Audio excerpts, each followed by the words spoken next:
Behavioral change specialist Johanse IODK joins me on the Zoom line this morning as we get into another great discussion. And the topic this morning, it's a question and it simply says, do you really want a piece of pork for Christmas? Interesting, Johanse. Good morning and compliments to you and yours. Morning, Jason. Compliments and this is to you and all the viewers. All right. So, you know, when we always have these topics, it's not always what it seems to be, right? So we're not actually talking about the meat this morning, but the essence of the song. Because Scrunter was saying that what he don't want and he know what he wants.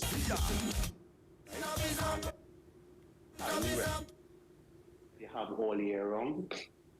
And the Maniku is something very exotic, but he knows specifically what he wants for Christmas. Now, asking the nation, do you know exactly what you want for Christmas? What you want your Christmas to look like? Not necessarily a gift, but how you want to spend that Christmas. And I'm asking that because sometimes we hold on to certain traditions. We think Christmas is supposed to be a certain way, but that tradition could be a tradition of unhealthy behaviors, unhealthy practices, and even unhealthy congregating with people that may not be the best for you.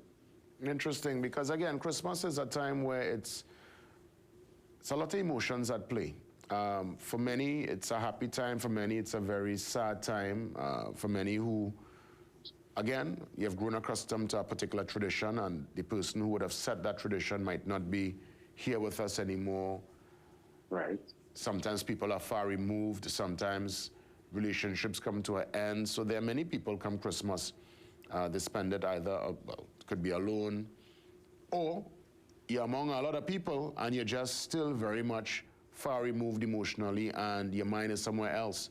How do we come out of that dark place and really set a new tradition for ourselves? You be the person to control your Christmas narrative. How are we even going to start that conversation, Johanse? Firstly, analyze exactly how you feel.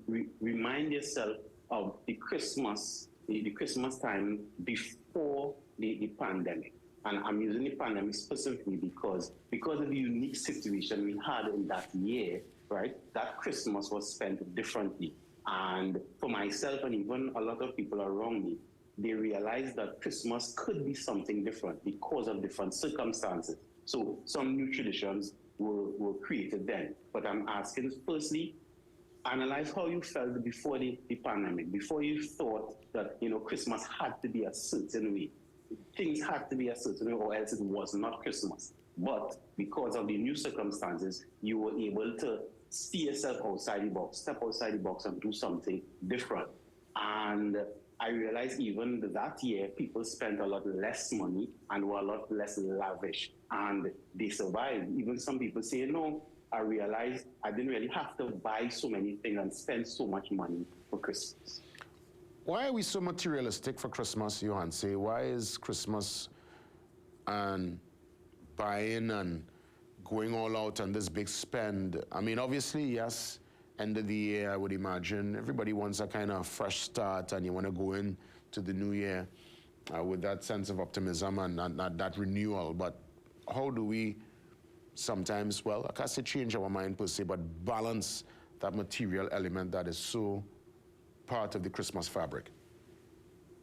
I would say don't wait until Christmas to enjoy yourself. In Trinidad, mostly we use Christmas and Carnival as our two biggest drugs. And a lot of people, let's say those who don't even participate in Carnival, but Christmas is their thing. They save up money, they distress themselves, quote unquote, during the year so that they can enjoy themselves Christmas time. So it's almost like binging. You're binging on the Christmas season. So part of it is, well, I don't really want to spend plenty during the year, right? And you're holding yourself back.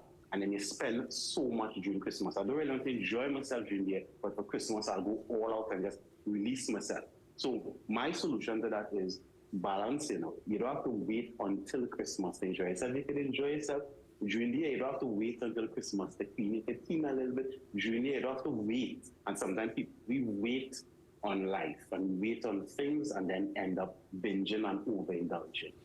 What do you say to those who say Christmas is for the children, especially young families, families with youngsters, who sometimes will want to go all out and really, as you said, binge, overindulge, the child getting 5, 6, 7 gifts, the child fed up, child tired, opening stuff, and you're trying to, I guess, create your own tradition. We go back again to what you started off the discussion with, tradition, creating your own Christmas experience. What do you say to young families, families with youngsters right now?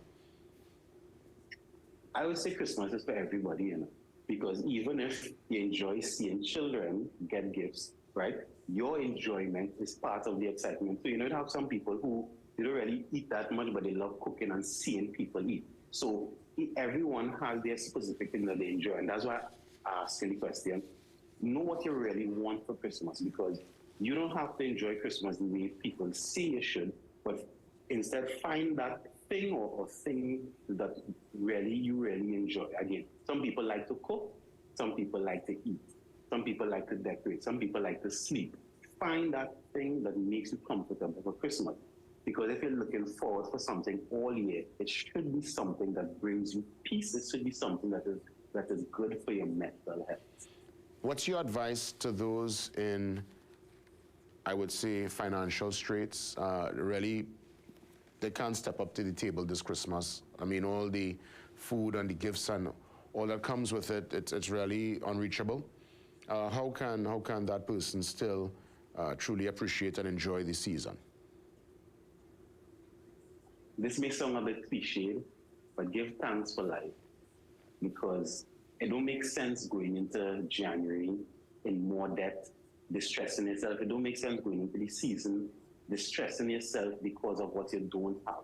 Think about the things that you actually have, because Christmas is not Christmas without, at least to me, without the right people, the right persons around. And even if we sit down and eat gourmet cricks and cheese, right, is still that memory of having those people with me. So I'd say, look at the things that you have versus the things that you don't have.